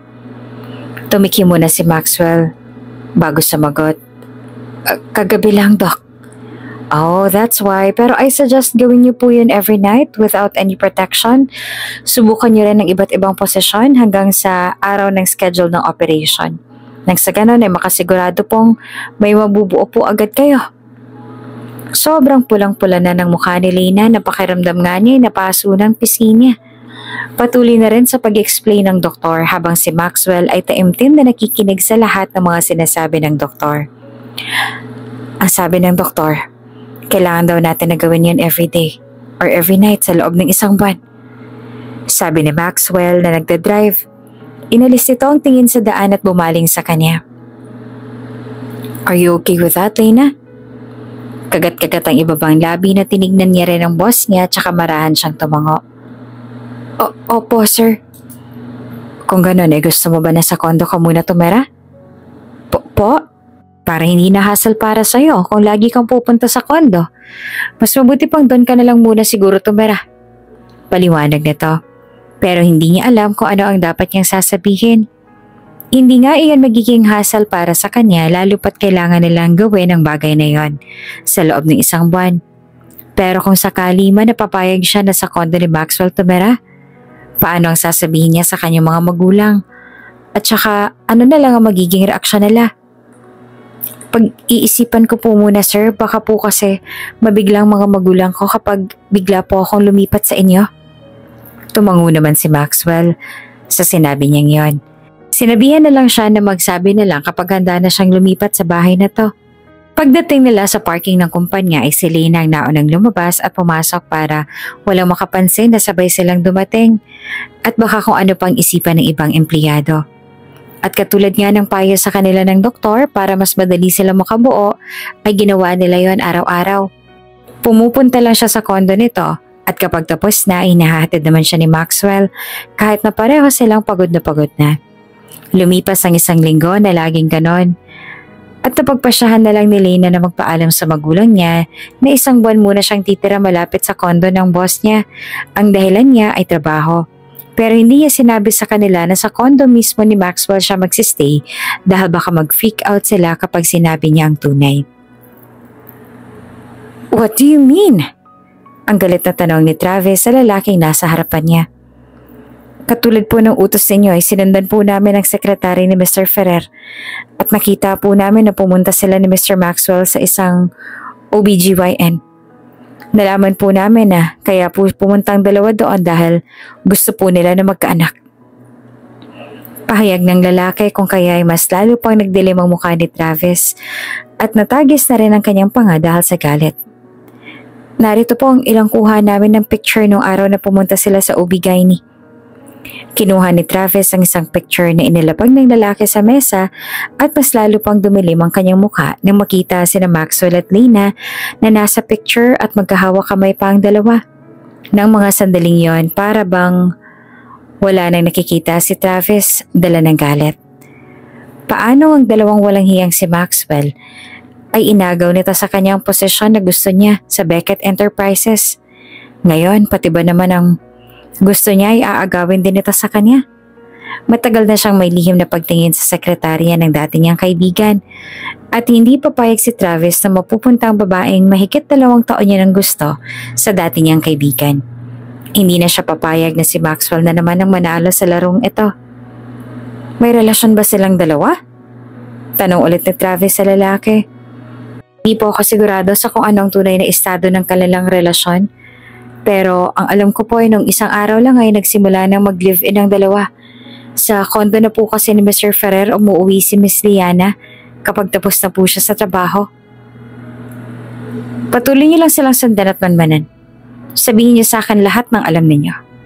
Tumango ang lalaki. Masusunod po, sir. Samantalang patuloy din naman ang pagsunod nila at pagmanman. Patuloy din naman sa pagkukunwari sina Lena at Maxwell na ang relasyon nila ay simpleng boss at secretary lang kapag nasa kumpanya sila dahil ayaw nila na may kung anong isipin sa kanilang mga ibang tao roon. Ang hindi alam ng lahat, pagkatapos ng kanilang trabaho, ay laging nag-iisa ang kanilang mga katawan at lagi rin silang sabik na sabik sa isa't isa. Kahit pa ilang beses na rin nilang ginawa ang bagay na yon ay para bang wala talaga silang kasawaan sa isa't isa. Ayos ka lang ba, Lena? Bakit mukhang wala kang maayos na tulog at paika-ika ka pa kung maglakad? Ang puna ng office mate niya na marinig ng lahat kung kaya'y natigilan si Lena at kaagad namang namula ang buong mukha niya. Nag-angat siya ng tingin kay Maxwell na nasa may pinakalikod at halatang nagpipigil ng pagtawa. Ha? Ayos lang ako. Natapilok kasi ako kanina habang nagsashower kaya eto po ika-ika ako ngayon. Pagsisinungaling niya. Pero sa isip niya, ay paano siyang hindi magmumukhang walang maayos na tulog kung hindi siya tinitigilan ng boss niya? At ang tunay na may kasalanan kung bakit nagaganito siya ay nasa likod at pigil-pigil pa ang pagtawa. Nabigla naman si Lena nang bigla na lang siyang hilahin ni Maxwell sa kamay habang naglalakad siya at sinandal nito ang likod niya sa pader. Mabuti na lamang at walang ibang tao roon kaya walang nakakita sa kanila. Sir, ano pong ginagawa ninyo? Gulat at nauutal na tanong ni Lena sa boss niya. I suddenly want to kiss you. Sagot ni Maxwell at walang ano-ano ay pinagdikit nito ang mga labi nilang dalawa. Nabigla naman si Lena at nag-alangan din pero sa huli ay tinugon niya rin ang halik nito. Saka lamang naghiwalay ang kanilang labi. Nang marinig nila ang usapan ng mga empleyado na nasa loob ng kakabukas lang na elevator. Mabuti na lang at sobrang abalang tatlo sa kanilang pinag-uusapan kaya hindi nila nakita ang paghahalikan nila. Good afternoon, Mr. Ferrer, Miss Lena. Ang nabigla na bati sa kanila ng tatlo na tinugunan na lamang ni Lena ng awkward na pagtango. Good afternoon. At ang magiliw naman na bati ni Maxwell na ipinagtaka ng tatlo dahil mukhang nasa good mood talaga ang boss nila ngayon. Nagtataka pa nga sila na sinundan ng tatlo ng tingin si Maxwell bago tiningnan si Leila na nakatayo at nakayuko lamang para itago ang labis na pamumula ng pisngi niya sa ginawang yan ni Maxwell. Nakatungo pa rin na nagpaalam si Leila sa mga ito at bumalik na siya sa opisina niya at doon ay impit siyang napatili, sabay takip sa kanyang mukha. Ang hindi alam ni Leila ay pinapanood lang siya ni Maxwell na kanina pang nakangisi. Sa sumunod na araw ay bigla namang dumating si Travis. Pareho nilang hindi inaasahan ang pagdating nito at ngayon ay nararamdaman ni Lena ang tensyon sa pagitan ng dalawa. Ano na naman ang kailangan mo at bigla kang nandito, Travis? Ang malamig na tanong ni Maxwell. Ngumisi si Travis. Hindi ka ba masaya na makita ako ngayon, Max? May pang-aasar naman sa tono ng boses ni Travis. Alam mo ayaw na ayaw ko makita ang pagmumukha mo, Travis. Ngumisi naman si Travis bago naupo sa visitor chair na nasa tapat ni Maxwell. Don't worry, ganun din naman ang nararamdaman ko. Ayaw na ayaw ko rin na makita ang pagmumukha mo. Kung ganun naman pala, bakit nandito ka pa? Na hindi naman ikaw ang sadya ko kaya ako nandito. Nandito ako para makita ang sekretary mo. Napatigil si Lena at nagtaka sa sinabi ni Travis, habang si Maxwell naman ay napakunot ang noo. Anong kailangan mo sa sekretary ko, Travis? Gusto ko sana siyang yayain, lumabas. At bakit naman siya lalabas ng kasama ka? Madilim ang mukha ni Maxwell at halata na hindi nito nagustuhan kung ano man ang sinabi ni Travis. Nananatili naman nakatayo si Lena sa kabilang tabi. Gusto niya sana magsalita ngunit sa itsura ni Maxwell ngayon ay para bang ayaw na nitong marinig ang sagot niya at ang kasagutan ni Travis ang gusto nitong marinig. Dahil magkaibigan kami ng sekretary mo. Maxwell, hindi niya ba nasabi sa'yo? Malapit na kaming magkaibigan, hindi ba Lena? Sabay tingin sa kanya ni Travis kaya pati si Maxwell ay napatingin na din sa kanya at naghihintay sa kung ano ang sagot niya. Ha? Alinlangan siyang tumingin kay Maxwell na magkasalubong ang kilay. Totoo ba yun, Lena? Totoo ba ang sinabi ni Travis na magkaibigan na kayo? Ang seryoso na tanong sa kanya ni Maxwell. Kagat niya ang ibang labi niya at hindi niya alam kung ano ang dapat na isagot. Nakakaramdam siya ng takot dahil sa minsan na siyang sinabihan ni Maxwell noon na lumayo kay Travis. Pero hindi niya pa rin sinunod kung ano ang sinabi nito. Opo, sir. Totoo po ang sinabi ni Sir Travis. Totoo pong magkaibigan kami. Sagot naman ni Lena na ayaw na magsinungaling sa boss niya. Pumayag ka na makipagkaibigan sa isang katulad niya, Lena? Hindi naman makapaniwala na tanong sa kanya ni Maxwell. Why? What's wrong with me? Ano naman ang mali kung makikipagkaibigan siya sa akin, Maxwell? Ang naiinis na tanong naman ni Travis. Tiningnan ulit ito ni Maxwell. Hindi siya aalis kasama mo, Travis.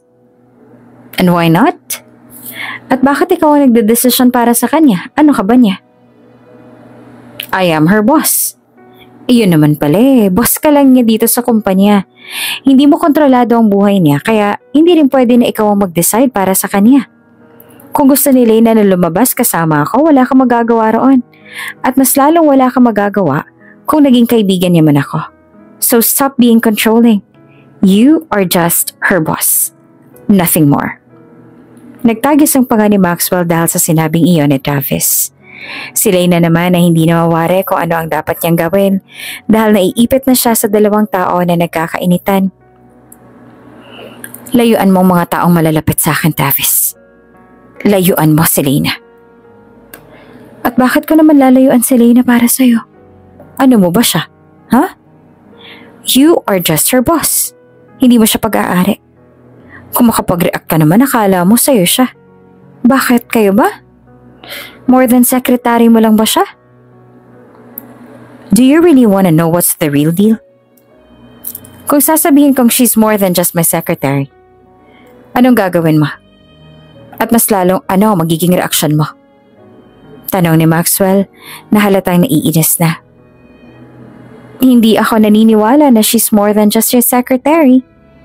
Dahil kay Lena na rin mismo nanggaling na secretary mo lang siya. And she's single. Masyado ka lang talagang controlling at feeling mo sa'yo lang lagi umiikot ang mundo ng mga tao sa paligid mo. Ang gusto mo, sa'yo lang lagi ang lahat. At bago pa man nga tuluyan na magkainitan ng dalawa, ay pumagit na siya sa kanila para pigilan sila sa kanilang pagtatalo. Sir Travis, ang mabuti pa siguro ay umalis na lang po muna kayo. Saka na lang po kayo bumalik kapag pareho ng malamig ang ulo ninyong dalawa. Pakiusap ni Lena. Nung una ay ayaw pang pumayag ni Travis at gusto pa sana niya magstay pero sa huli ay pumayag din ito at umalis na. Sir, kumalma ka na po ba? Tanong ni Lena kay Maxwell na bahagyang naging kalmado ng mukha. Yeah, tumango ito. Gano'n na kayo ka-close ni Travis, Lena? Hindi naman po kami ganun ka-close, sir. Pero magkaibigan kayo. Marahan siyang tumango. Opo, iyon po kasing sabi niya nung nag-meeting kami. When? Nung ikaw ang pinadala ko to meet him? Doon ba nagsimula ang lahat? Opo. Pasapo ni Maxwell ang sariling noo sa napagtanto na siya palang may kasalanan kung bakit naging malapit ang dalawa. Can you stay away from him? Tumango naman si Lena na bagaman may pagkaalinlangan ay sumagot. Kung yan po ang gusto ninyo, yan po ang gagawin ko. Lumipas ang mga linggo at katulad nga ng pakiusap ni Maxwell, iniwasan niya si Travis. Ayaw niya rin kasi na masyado pang magulo ang dalawa. Baka kung ano pang mangyari at kung patuloy silang mag-asaran. Congratulations, Miss Lena! Tama ang resulta ng pregnancy test na ginamit ninyo. You are really pregnant! Labis ang tuwa na naramdaman ni Lena nang makumpirma mula mismo sa doktor na nagdadalang tao nga siya. Matapos ang mahigit isang buwan, nagbunga ngayon. At ang pinagbubuntis niya ngayon ay ang anak ni Maxwell. Kanina nga ay hindi pa rin siya makapaniwala sa nakita niyang resulta sa 3 pregnancy tests na ginamit niya. Kaya bago niya sabihin ang resulta kay Maxwell, ay naisip niyang magpa-check up na muna. Mag-isa lang siya na pumunta sa klinik. Hindi niya inabala kanina si Maxwell dahil alam niyang pagod ito. Madaling araw na rin kasi ito nakauwi mula sa trabaho dahil may mahalaga itong inayos sa kumpanya. Hindi naman kaagad sinabi ni Lena kay Maxwell ang tungkol sa pagdadalang tao niya pero nauna niya itong ipinaalam sa magulang niya na sobrang gulat na gulat pero hindi naman nagalit sa kanya dahil nasa tamang edad naman na raw siya. Subalit noong handa na siyang sabihin kay Maxwell ang tungkol sa pagbubuntis niya, ay saka naman nagkaroon ng malaking gulo dahil bigla na lamang may dumating na mga pulis sa kumpanya na may dalang warrant of arrest at biglang hinuli nila si Maxwell dahil may kasalanan raw itong nagawa. Anong ibig sabihin nito? Bakit niyo po siya ikukulong? Nagugulahan na tanong ni Leyna sa mga pulis. Malaking pera ang halaga na nawala sa Beckett Enterprises at base sa mga ebidensya na ibinigay sa amin, si Mr. Ferrer ang nasa likod ng pagkawala ng pera. Ninakaw niya ang budget ng kumpanya. Nabigla siya sa sinabi ng pulis at ganoon din ang iba pang mga nakarinig. Pero hindi yun magagawa ng boss ko. Sigurado ako nagkakamali lang kayo. Hindi niyo magagawang magnakaw. Pasensya na. Sinusunod lang namin kung ano ang nasa utos. Nagtatanong at nag-aalala na tinignan niya si Maxwell.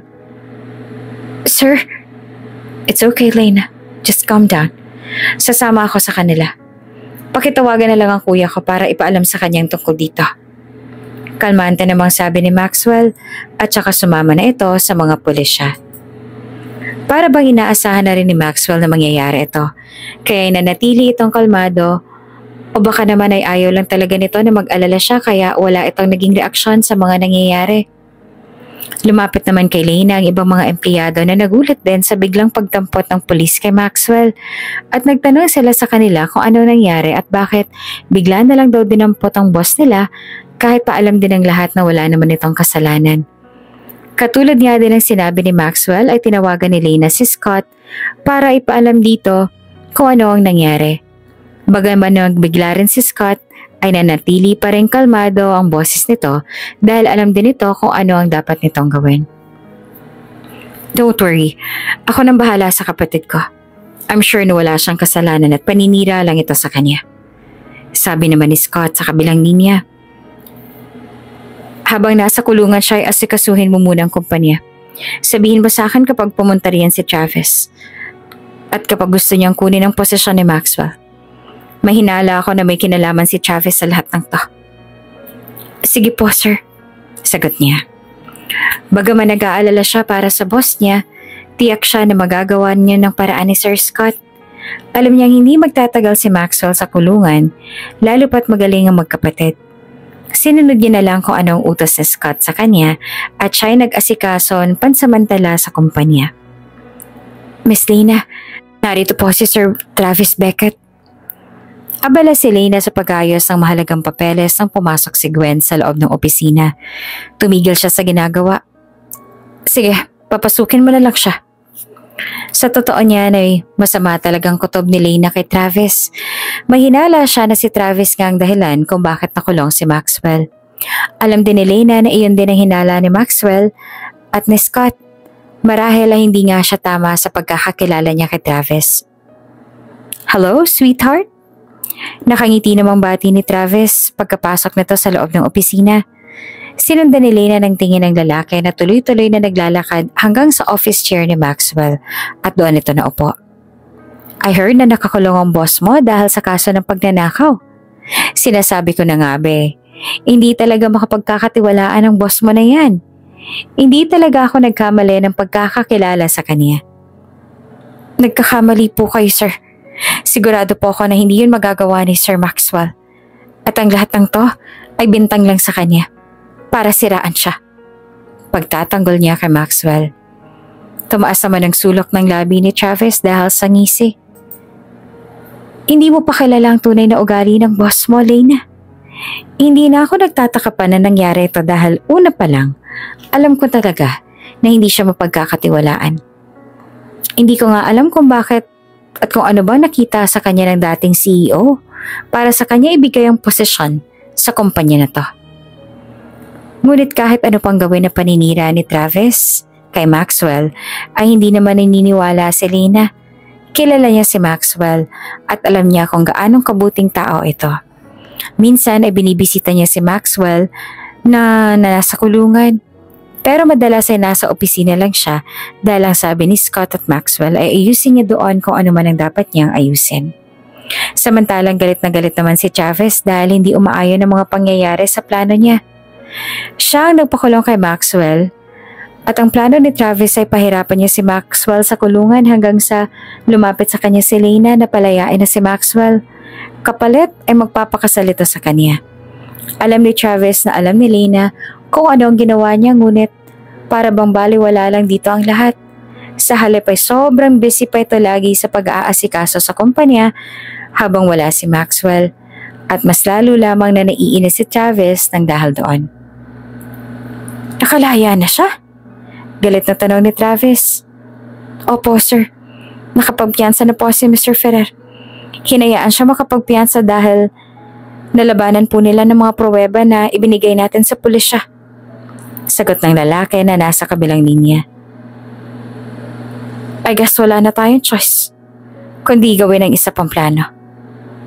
Matalim na sabi ni Travis na para bang wala man lang itong pag-aalangan sa kung ano man ang ipapagawa.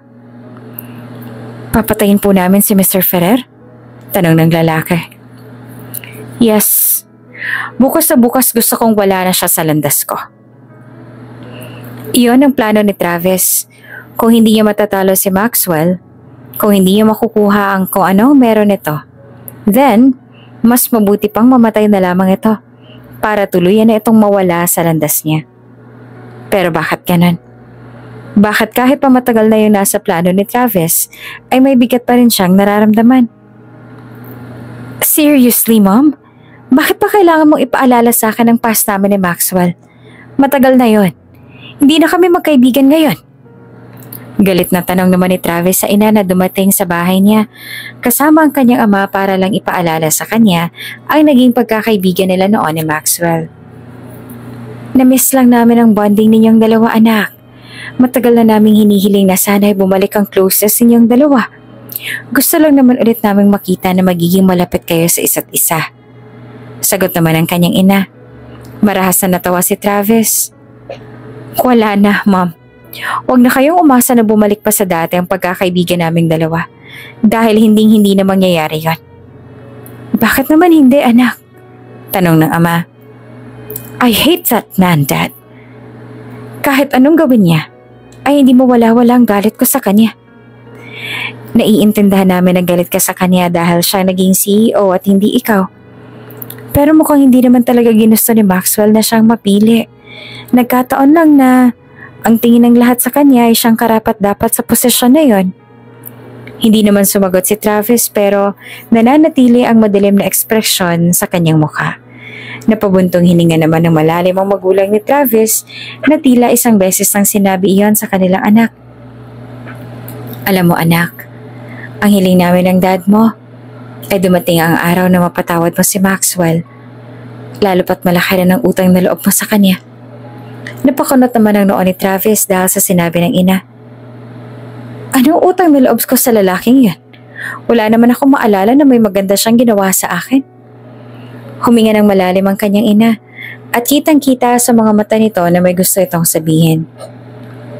Matagal na namin hindi sinasabi sa iyo dahil nakiusap si Maxwell sa amin na huwag ipapaalam sa iyo ang totoo dahil ang akala niya ay magagalit ka, pero si Maxwell ang nag-donate noon ng kidney para sa iyo at nang dahil sa ginawa niyang yon, nagkaroon siya ng komplikasyon at sa susunod na linggo, operasyon niya na para sa prostate. After noon na hindi na ulit siya magkakaanak. Nabigla si Travis sa kanyang nalaman at agad siyang naniwala, subalit may mga patunay na ipinakita sa kanya. Ang mga magulang niya na siyang dahilan para magsisi siya ng labis. Hindi niya lubos akalain na magagawa iyon ni Maxwell para sa kanya. Ni minsan ay hindi sumagi sa isip niya na magagawa iyon ni Maxwell. Kailangan ko nang umalis, Mom, Dad. May mahalaga akong kailangan gawin. Nagmamadali at natataranta na paalam ni Travis sa magulang. Ngayon ang araw na pinag-utos niya sa kanilang tauhan at hindi yan pwedeng matuloy. Hindi pwedeng tuluyang mawala si Maxwell. Saan ka pupunta, anak? Nagtataka na tanong ng kanyang ina. Sa sobrang pagmamadali niya ay hindi niya nasagot ang kanyang ina at patakbo na lumabas ng bahay nila. Kulang na lang ay paliparin ni Travis ang sasakyan niya patungo sa restaurant kung saan ang tinext sa address ng tauhan niya kagabi dahil doon daw ang punta ni Maxwell ngayong araw. at doon na din daw ito babarilin. Sinubukan pa nga ni Travis na tawagan ang tauhan niya subalit hindi na ito makontak. Fuck! Ang mariinamura ni Travis. Mas lalo lamang siyang nakaramdam ng pangamba habang lumilipas ang segundo at na-stuck na talaga siya sa traffic. Natatakot siya na baka hindi na siya makaabot, na baka pagdating niya doon ay nagawa na kung ano ang pinag-uutos niya. Nang marating na ni Travis ang sinasabi sa restaurant na pinarada ni Travis ang sasakyan niya sa gilid, wala na siyang pakialam o nasa tama man o maling parking man siya. Lumabas siya ng sasakyan at sakto naman na nakita ni Travis si Maxwell na papalabas ng restaurant kasunod si Lena. Maxwell! Malakas na tinawag ni Travis si Maxwell. Tumingin sa kanya si Maxwell kasabay ng pagtingin ni Travis sa kalapit na building kung saan natatanaw niya ang isang lalaki na may sniper na nakatutok kay Maxwell. Move, Maxwell! Ang malakas niyang sigaw at tinakbo ang pagitan nila. Itinulak niya ng malakas si Maxwell at sinalo niya ang bala na dapat ay tatama na dito. Napasigaw naman ang malakas si Lena nang makitang bumagsak si Travis kay Maxwell. Puno ng bala ang likod nito. Nagkagulo rin ang lahat sa nakita. Travis? What the? Gulat na sabi naman ni Maxwell na hindi naman nasalo si Maxwell. Why the heck did you do that? Ngumiti naman si Travis na ang dugo ay nagsimula nang lumabas sa bibig nito. I'm sorry for everything, Maxwell. My best friend. Mabuti na lamang at mabilis na dumating ang ambulance dahil natawagan agad ni Lena ang nasugod agad sa ospital si Travis. Hindi naman sila umalis ni Maxwell sa tabi nito at kasama rin nila sa loob ng ambulance patungo sa ospital. Puno ng dugo ang damit ni Maxwell habang naghihintay sila na lumabas ang doktor mula sa emergency room. Alalang-alala ito para kay Travis at hindi ito mapakali. Sigurado ako magiging maayos lang siya, sir. Pagpapakalma ni Lena kay Maxwell na nananatili namang punong-puno ng pag-aalala ang buong mukha. Tumango si Maxwell at nag-aalala na tumingin sa kanya. Ikaw, ayos ka lang ba? Nasaktan ka ba sa nangyari kanina? Ay, hindi, ayos lang po ako. Sagot niya naman. Hindi naman naniniwala si Maxwell sa sinabi niya dahil baka raw ay labi siyang natakot dahil sa nangyari kanina. Kung kaya, pati siya ay pina-check up na rin ito. Maayos naman po ang lagay ng iyong mag-ina, sir. Pero since traumatic ang nasaksihan nila, bantayan niyo pa rin po siya ng mabuti and make sure na maiiwas niya siya sa stress dahil bawal po sa buntis ang stress. Paliwanag ng doktor kay Maxwell na nabigla naman. Kahit pa nakaalis na ang doktor ay nananatili pa rin ang labis sa pagkabigla sa mukha ni Maxwell. Ayos lang po ba kayo, sir? Nag-aalala na tanong ni Lena. Totoo ba ang sinabi ng doktor kanina? Are you really pregnant? Tumango naman si Lena. Opo. Hindi ko lang po agad nasabi sa inyo na buntis ako dahil alam ko po na marami ka pang ibang iniisip. Pasensya na kung hindi ko agad pinaalam sa'yo. Masayang-masaya naman si Maxwell sa nalaman na magiging ama na ito. Tuwang-tuwa ito dahil nagkaroon ito ng anak bago pa man ito sumailalim sa operasyon para sa prostate niya. Ganun pa man ay hindi pa rin nawawala ang pag-aalala nito para kay Travis. Mabuti na lang at sa paglipas siguro ng 2 oras, lumabas na ang doktor at sinabi na naalis na nila ang bala subalit masyado raw maraming nawalang dugo kay Travis. Mabuti na lang din at sakto naman ang pagdating ng magulang ni Travis kung kaya ang ama nito ang nag-donate ng dugo para sa anak. I'm sorry for everything, Maxwell. Mahinang sabi ni Travis kay Maxwell na nasa tabi nito.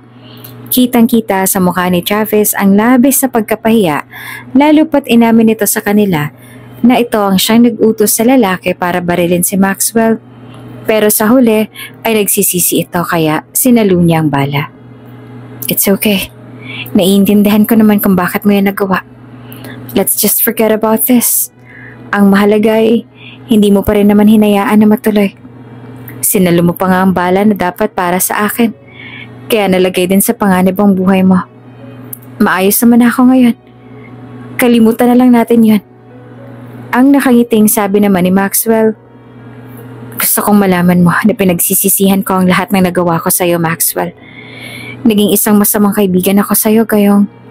Ang ginawa mo lang naman sa akin noon ay maging isang mabuting kaibigan na nagawa mong ibigay sa akin ang kidney mo. But I never appreciated any of that. Nahihiya ako sa'yo. Hiyang-hiya ako sa lahat ng mga nagawa ko. Pati ang pagpapakulong sa'yo dahil sa inggit. At muntik ka pang mawala sa amin dahil sa kasakiman ko. Sabi ni Travis, nakitang-kita naman sa mukha ang labis na pagsisisi at hiya. Kalimutan na lang natin yon, Travis. Pwede naman tayong maging magkaibigan ulit. Sabi ni Maxwell, gusto mo pa rin bang maging kaibigan ako? Aba, oo naman. Ikaw lang ang best friend ko. Mahirap kang palitan kaya kahit gaano pang kasama at kagago, nag-iisang kaibigan lang kita. Itatama ko lahat ng maling nagawa ko, Max. I'm really sorry for everything. Sabi ni Travis na kahit pa napatawad na ni Maxwell at sinabi na kalimutan na ang lahat, ay mas pinili pa rin na ipakulong ang sarili dahil sa kasalanan na nagawa nito. Matapos ang lahat ng nangyari ay natuloy ang operasyon ni Maxwell pero this time ay wala na itong pag-aalinlangan dahil sigurado na itong magkakaroon na sila ng anak. Ang gusto ni Maxwell ay sumama siya papunta sa Amerika kaya kasama nga siya nitong pumunta doon. Hey, Lena! Pagtawag nito sa kanya habang abala siya sa pagbabalat ng apple. Tiningnan niya ito. Bakit, sir? Nasabi ko na ba sa'yo na matagal na kitang gusto? Natigilan si Lena sa sinabi nito at muntik na ngang mabitawan ang hawak niyang apple. Napangiti naman si Maxwell sa reaksyon niya. Well, I guess hindi ko pa nasasabi sa'yo. But yes, I really like you. Matagal na kitang gusto. Hindi lang kita gustong maging ina sa anak ko, pero gusto rin kitang maging asawa at makasama habang buhay. Sobrang casual ng pagkakasabi ni Maxwell na hindi nga alam ni Lena kung seryoso ba ito, binibiro lang siya. Ang hindi naman alam ni Lena ay sobrang kabado si Maxwell sa mga oras na yon at pinipilit lang na magmukhang kalmado. Matapos noon ay tinanong niya si Maxwell kung pwede ba itong mandigaw sa kanya na pinayagan naman niya na mandigaw sa kanya. At sa mismong araw ng panganganak niya, sa isang napakagandang anghel, ay ibinigay niya na dito ang matamis niyang oo. Ang ganda ng anak natin. Kamukhang kamukha mo siya. Nakangiting sabi ni Maxwell habang nakatingin sa anak nila. Nakayakap ito mula sa kanyang likuran habang buhat-buhat niya ang kanilang anak na malaki nga ang pagkakahawig kay Lena. Sa sunod na buwan ay nakatakda na silang ikasal at ngayon pa lang ay sobrang excited na silang dalawa. I love you, Juan. Malambing na sabi ni Maxwell bago humalik sa balikat niya. I love you too. Mahal na mahal ka namin ni baby.